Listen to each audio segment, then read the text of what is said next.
ဒီနေ့အောက်တိုဘာလ2ရက်တောက်ကြနေ့တောင်ကိုရီးယားနိုင်ငံဆိုးမြို့မြန်မာတန်ယုံရှိမှာနိုဝင်ဘာလ10ရက်နေ့မှာကျင်းပမဲ့မြန်မာနိုင်ငံ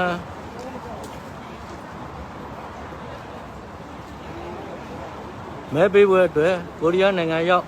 မြန်မာနိုင်ငံသားများဟာမဲပေးဖို့တန်းစီနေကြဖြစ်ပါတယ်မြန်မာနိုင်ငံအရေးအတွက်ကိုရီးယားနိုင်ငံရောက်မြန်မာနိုင်ငံသားတွေကလည်းအခုလိုအပင်ပန်းခံပြီးတော့ကိုယ်နိုင်ငံတိုးတက်ရေးအတွက်မဲပေးနေကြတာဖြစ်ပါတယ်တန်းစီတဲ့အတန်းကြီးကတော့အံ့ဩစရာပဲခင်ဗျာမြန်မာတန်ယုံရှေ့မှာရှိတဲ့ဟန်နန်မူလတန်းကျောင်းထဲထိအောင်အတန်းကြီးကအလွန်တရာမှရှည်လာပါတယ်တိုးတက်ပြောင်းလဲစေခြင်းနဲ့စိတ်ဓာတ်နဲ့မြန်မာနိုင်ငံကြီးတိုးတက်ဖို့အတွက်စစ်မှန်တဲ့ဒီမိုကရေစီလမ်းပေါ်ရောက်ရှိရေးအတွက်တိုင်းပြည်တဲ့တာဝန်ကျေတဲ့လွတ်တော်အမတ်များအစိုးရများပေါ်ပေါက်ရေးအတွက်အလုံးမအားတဲ့ကြားတဲ့ကနေပြီးတော့အပင်ပန်းခံပြီးတော့လာရောက်မဲပေးနေကြတာပါအခုကတော့ဟန်နန်မူလာတန်းကျောင်းတဲ့အထိကိုအတန်းကြီးကရှည်လာပါတယ်ကိုရီးယားအစိုးရဘက်ကလည်းမြန်မာနိုင်ငံသားများလွတ်လပ်စွာမဲပေးနိုင်ရန်အတွက်ဒီဟန်နန်ချိုးသွန်းဟပြုဆိုတဲ့ဟန်နန်မူလာတန်းကျောင်းကြီးတစ်ခုလုံးကိုအသုံးပြုရန်အတွက်အဝေးရောက်မြန်မာနိုင်ငံသားများကားထားနိုင်ရန်အတွက်လည်းနေရာများစီစဉ်ပေးကာကူညီပေးခဲ့ကြပါတယ်ကူညီပေးနေကြပါတယ်နဲတော်တိုင်းမဟုတ်ခင်ဗျာကိုလိုနာကုသယောဂါကြီးဖြစ်နေတဲ့ဂျားတွေကနေပြီးတော့ကိုနိုင်ငံတိုးတက်ရေးအတွက်လာရောက်ပြီးတော့မဲပေးနေကြတာပါကြောက်ခမန်းလေးပါပဲခင်ဗျာဟိုအလန်တိုင်းနဲ့မြင်နေရတာတော့ကျွန်တော်မြန်မာတန်ယုံမှာ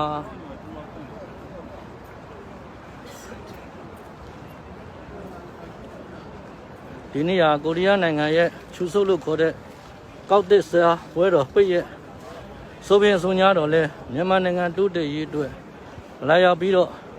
အသေးတပြားကမဲတပြားလာပေးနေကြတာပါနဲတော့အတိုင်းမဟုတ်ပါခင်ဗျာ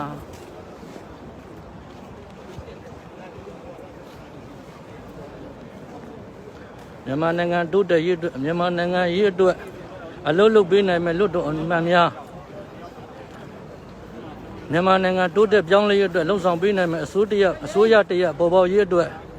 ကိုရီးယားနိုင်ငံကရောက်မြန်မာနိုင်ငံသားများကလည်းအဝေးကနေပြီးတော့မိမိတာဝန်များကိုကျေပွန်စွာထမ်းဆောင်ပေးနေကြတဲ့အတန်းကြီးပါကြောက်ခမန်းလေးပါပဲဗျာတာဝန်ကျေကြပါတယ်တိုးတက်ခြင်းနေကြပါပြီပြောင်းလဲခြင်းကြပါပြီကိုရီးယားနိုင်ငံမှာမိမိတို့ရဲ့အစားအဝတ်နေထိုင်ရေးအတွက်မိဝေးဖာဝေးမိသားစုအဝေးနဲ့လက်ရောက်နေထိုင်ပြီးအလုပ်လုပ်ကိုင်နေကြတဲ့မြန်မာနိုင်ငံသားများဟာမြန်မာနိုင်ငံကြီးတိုးတက်ပြီးအမိရင်ခွင်မိသားစုရင်ခွင်ထဲမှာပျော်ရွှင်စွာလှုပ်လို့နိုင်မှုအတွက်အခုလိုလာရောက်မဲပေးနေကြတာပါ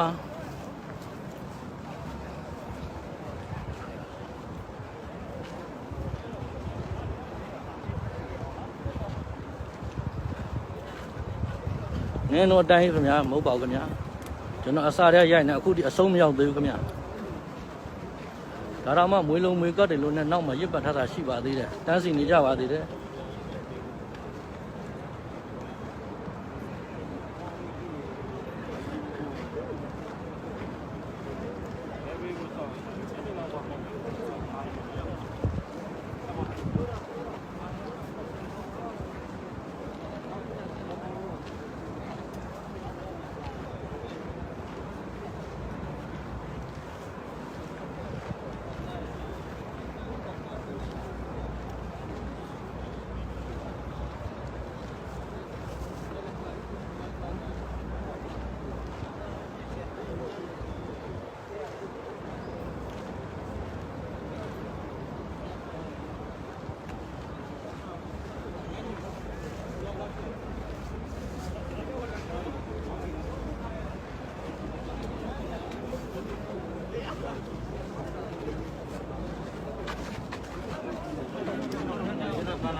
ဟုတ်ကဲ့ကျွန်တော်ကိုရီးယားနိုင်ငံစိုးမြို့မှာပါခင်ဗျာ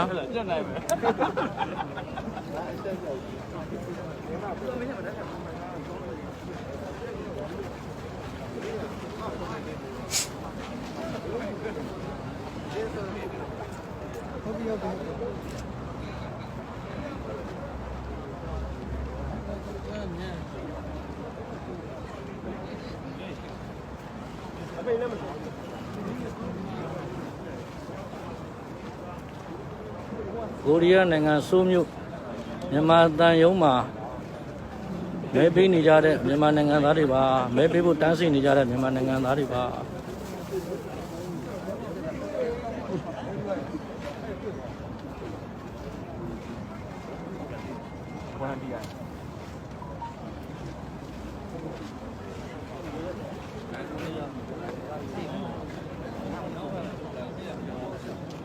ပေါ်ပါ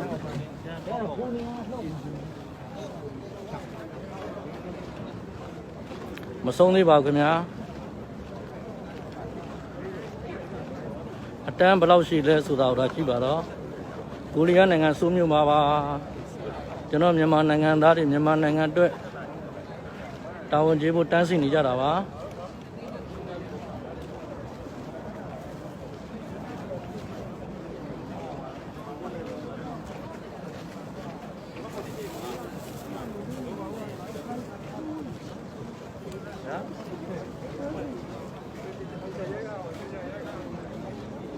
မင်္ဂလာပါခင်ဗျာမင်္ဂလာပါဟုတ်ကဲ့ခင်ဗျာတာဝန်ကျေကြပါတယ်ကိုရီးယားနိုင်ငံရောမြန်မာနိုင်ငံသားတွေကမင်္ဂလာပါခင်ဗျာမင်္ဂလာပါမင်္ဂလာပါဟုတ်ကဲ့ခင်ဗျာကိုကြည့်မပြီးသေးဘူးခင်ဗျာကိုရီးယားနိုင်ငံရောက်ကျွန်တော်တို့မြန်မာနိုင်ငံသားတွေကလည်းမြန်မာနိုင်ငံအတွက်တစ်ဖက်တစ်လမ်းကတာဝန်ကျေအောင်အတွက်ထမ်းဆောင်နေကြပါတယ်ကျသိန်းထားစရာကောင်းတော့တဲ့အတန်းကြီးပါမင်္ဂလာပါခင်ဗျာမကြမီချင်းမြန်မာနိုင်ငံလက်မထောင်ရောက်တော့ပါမင်္ဂလာပါမင်္ဂလာပါမင်္ဂလာပါလိုက်ကြည့်တယ်ကိုကြီးလိုက်ဟုတ်လားဟောဖဲလို့မင်္ဂလာပါခင်ဗျာမင်္ဂလာပါဟုတ်မင်္ဂလာပါခင်ဗျာ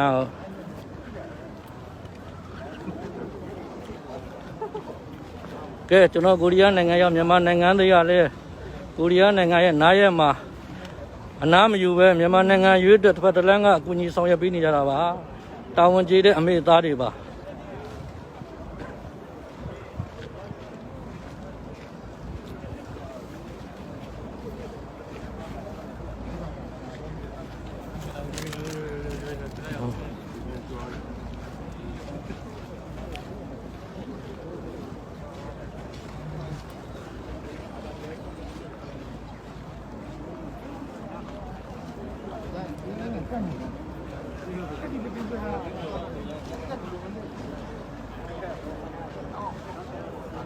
ဟုတ်ကဲ့အတန်းရတော့အရှိကြီးပဲခင်ဗျာကြည့်ကြပါမြန်မာနိုင်ငံရွေးတဲ့ကိုရီးယားနိုင်ငံရောက်မြန်မာနိုင်ငံသားတွေကလည်းဒီကဲတော့တစ်ဖက်တစ်လမ်းနေတာဝန်ကျေပုံစံထမ်းဆောင်နေကြပါတယ်အခုကတော့လူကြီးဘယ်လောက်များလဲဆိုတော့မြန်မာတန်ရုံးရှိရဟန်နန်းမူလတန်းကျောင်းရှိကွင်းတစ်ခုလုံးအပြည့်နီးပါးလောက်ကိုတန်းစီနေကြတာပါကိုရီးယားနိုင်ငံစိုးမြို့ပါခင်ဗျာ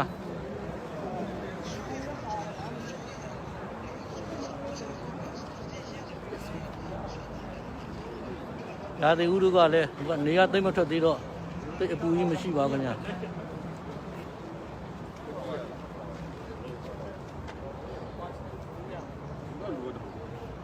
အခုမဲပေးနေကြတဲ့ရေကိုများရင်ထဲမှာတော့အာရောင်လဲဆိုတာသူတို့ကိုစီတဲ့အသီးသီးစီမှာရှိနေပြီးသားပါ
မင်္ဂလာပါခင်ဗျာဟုတ်မင်္ဂလာပါ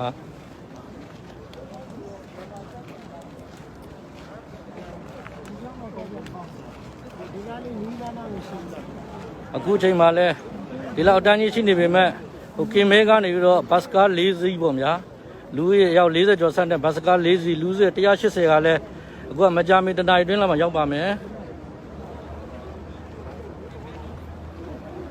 ဒေဂူဘက်ကလည်းကားတစ်စီးခွဲထွက်လာပါတယ်ခင်ဗျာကင်မဲကကား၄စီးလူရဲ့180ဒေဂူဘက်ကတော့လူရဲ့60လောက်ထွက်လာနေပြီခင်ဗျာနောက်တနားရီကျော်တွင်းမှရောက်ပါမယ်ဒါကတော့ကျွန်တော်တို့ကြောင်ကြီးပြည်နယ်စိုးတဝိုက်ကလာရောက်ကြတဲ့ညီကိုတွေဖြစ်မယ်ထင်ပါတယ်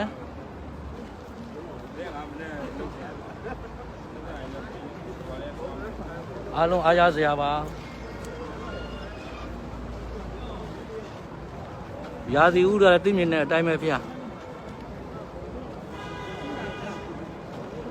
ကျောင်းဝင်းထဲတော့ပြည့်နေပါတယ်ဘတ်စကားကြီးနဲ့သူတို့ကိုစီငားပြီးတော့လာကြတာပါ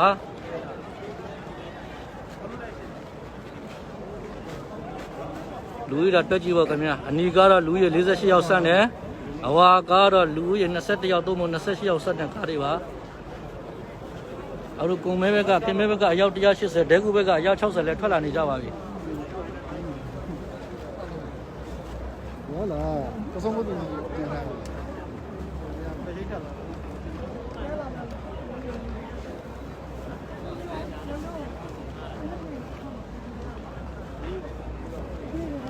ခုလည်းတစ်ပြေးနဲ့မြန်မာနိုင်ငံသားလာရင်ကြပါတယ်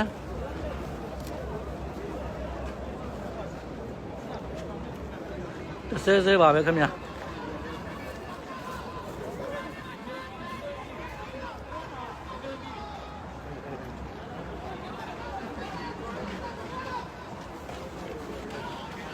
ကဲ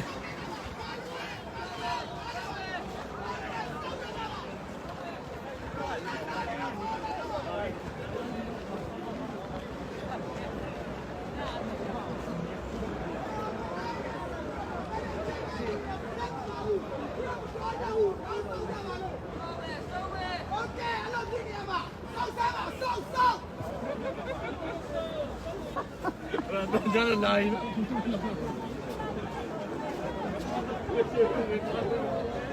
Okay ဗျာဤလိုပဲဗျာမဲပေးနေကြတာပါ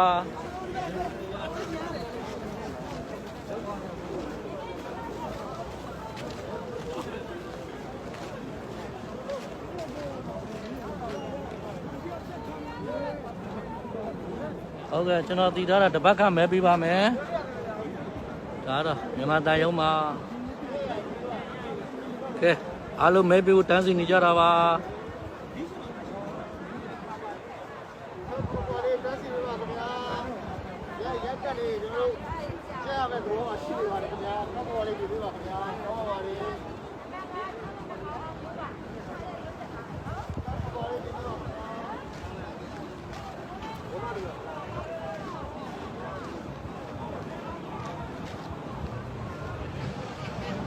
မင်္ဂလာပါဗျာ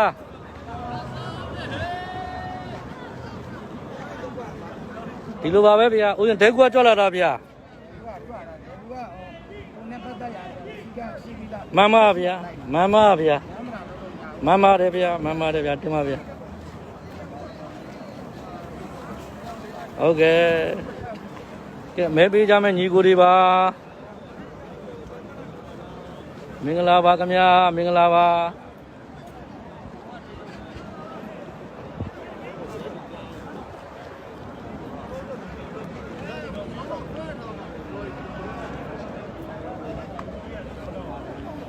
ကဲကျွန်တော်လိုက်လွင်ခြင်းကိုဒီနေ့အော်တိုဘာလ2ရက်မြန်မာနိုင်ငံလွတ်တော်ရွေးကောက်ပွဲအတွက်ကိုရီးယားနိုင်ငံရောက်မြန်မာနိုင်ငံသားများစိုးမျိုးရှိမြန်မာတန်ယုံမှာလာရောက်မဲပေးနေကြတဲ့တန်းစီနေတဲ့ပုံစံမှာကျွန်တော်ရဲ့အခုထ ထုတ်လင်းခြင်းကိုရန်နာပါတော့မယ်တိုးတက်ပါစေမြန်မာပြည်အောင်မြင်ပါစေမြန်မာပြည်ဟုတ်ကဲ့အားလုံးကျေးဇူးပါကျေးဇူးအားပေးကြတဲ့ညီကိုတွေကိုလုံးကျေးဇူးပါခင်ဗျာအားလုံးမင်္ဂလာပါ